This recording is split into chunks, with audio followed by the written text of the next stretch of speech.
যাদের হার্ট দুর্বল তারা দয়া করে ভিডিওটি দেখবেন না।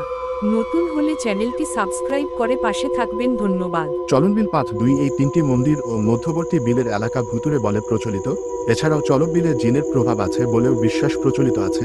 বিশেষ করে রাতের বেলা চলনবিল পাড়ি দিতে গিয়ে অনেকেই জিনের আছরের শিকার হয়েছেন বলে শোনা যায়।